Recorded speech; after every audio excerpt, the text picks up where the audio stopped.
Picture this, it's a Tuesday afternoon, and you're standing at checkout with a coffee and a sandwich. Nothing unusual, nothing expensive.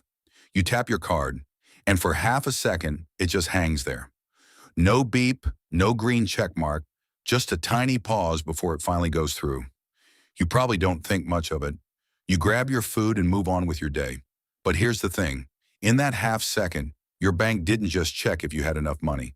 It ran your purchase through a system that looked at where you were, what device your card touched last, how far away your last transaction happened, how often you buy coffee, and whether this purchase looked like you or looked like someone pretending to be you. All of that before your sandwich even hit the counter. And that's just one tap at one register on one ordinary afternoon. If that sounds a little unsettling, you're not alone. Most people think their bank's only job is to hold their money and clear their payments. But modern banking runs on something most customers never see: constant background tracking. And once you understand how it works, you'll never look at your banking app the same way again. I'm the ledger keeper, and if you've ever wondered what's actually happening behind the curtain of your bank account, make sure to hit subscribe and give this video a thumbs up if it helps you out. Look, here's the thing. Most people assume their bank is basically a digital piggy bank. Money goes in, money comes out, end of story. But that's not how modern banking actually works. Your bank isn't just storing your money, it's constantly watching how you use it, minute by minute, tap by tap. And once you know what it's actually tracking, a lot of confusing moments, declined cards, weird security prompts, random verification texts, suddenly make a lot more sense. So let's break down exactly what your bank sees. Category 1, your spending patterns. Your bank knows your rhythm better than most of your friends do. It knows you usually buy coffee around 8, gas on Fridays, groceries every other Sunday, maybe even that you tend to order takeout on Thursday nights. This isn't guesswork. It's a running behavioral profile built silently from every single transaction you've ever made, refined a little more with every swipe. Category 2, location and device signals. Every time you tap your card or open your app, your bank quietly notes where that happened and what device or terminal it came from. If your card is used in 2 cities on the same afternoon, that's not a coincidence to your bank. That's a red flag worth pausing on. Category 3, transaction timing. Banks track not just what you buy, but when and how fast. A string of small purchases in rapid succession looks completely different to a fraud system than the same total amount spent slowly over a week, even if the dollar figure is identical, because speed itself is a signal. Category 4, risk and fraud scoring. This is the big one. Every single transaction gets run through a real-time scoring model, often in under a second, that weighs dozens of signals at once: your history, your location, the merchant, the amount, and spits out a risk score. High enough, and your card gets declined before you even know why, sometimes before the cashier even finishes ringing you up. Category 5, relationship and loyalty data. Your bank also tracks how long you've been a customer, how many products you hold, how consistently you pay things on time, and even how often you contact support. This quietly shapes what offers you get, what limits you're approved for, and sometimes even how much flexibility customer service extends when something goes wrong. Now here's what most people don't realize. None of this is really about spying on you for fun. It exists because fraud is expensive and fast, and no human team could possibly review millions of transactions a day by hand. So banks built systems that learn you're normal so they can spot your abnormal almost instantly without a person ever looking at most of it. Let's walk through what that actually looks like in practice. Say your card gets used for a $4 coffee at your usual place at 8 a.m. Normal pattern, familiar location, familiar amount, approved instantly, no friction at all. Now say 20 minutes later, that same card is used for a $600 purchase in a city 3 states away. Different location, unusual amount, no travel pattern to explain it.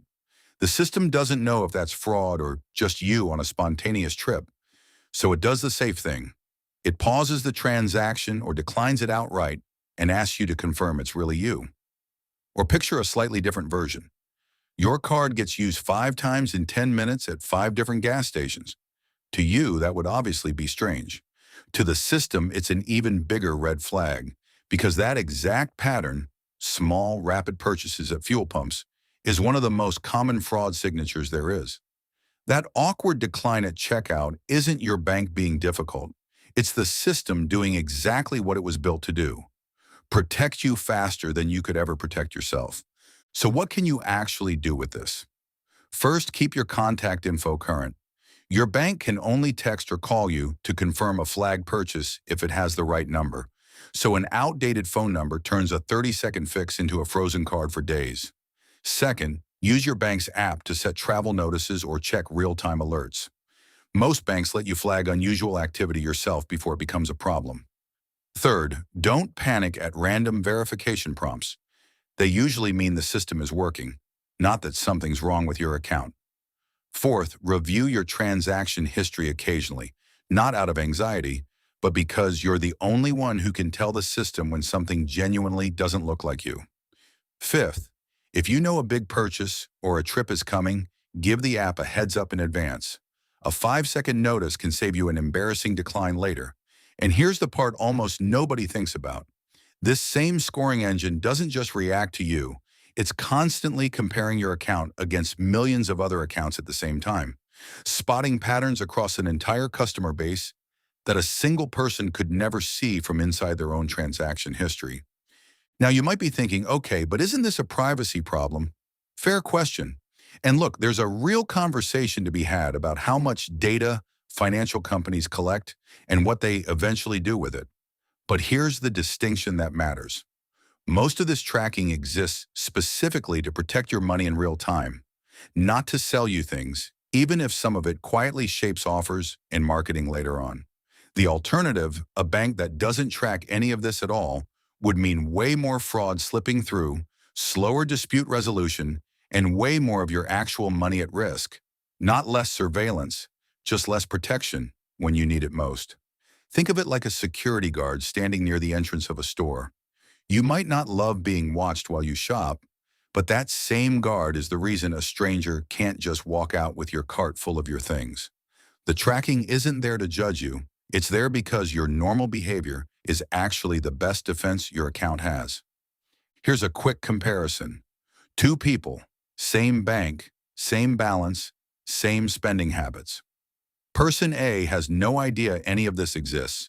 Every decline feels random and stressful. Every verification text feels like an attack out of nowhere. Every trip abroad turns into a small nightmare at checkout. Person B understands the system. They update their number before traveling. They check the app instead of panicking. They know a pause at checkout usually resolves itself in seconds if they just confirm it's them. Same bank, same technology, same risk model running quietly in the background. Completely different experience because one of them understands what's actually happening behind the screen. So let's recap. Your bank tracks your spending patterns, your location and device signals, your transaction timing, runs constant risk and fraud scoring, and keeps a relationship profile on how you use your accounts. None of this is about watching you for the sake of it. It's about building a picture of your normal so it can catch anything that isn't, faster than any person ever could. Before you understood this, every decline felt random. Every alert felt scary. Every pause at checkout felt like something was broken. Now you know it's actually a system quietly working in your favor, mostly invisible, running in the background of nearly every tap and swipe you make, every single day. Your bank was never just holding your money. It was always watching how you move it, and now you finally know why. If this video helped you understand what's actually happening behind your banking app, hit subscribe and tell me in the comments, has your card ever been declined for something totally normal? Let me know what happened.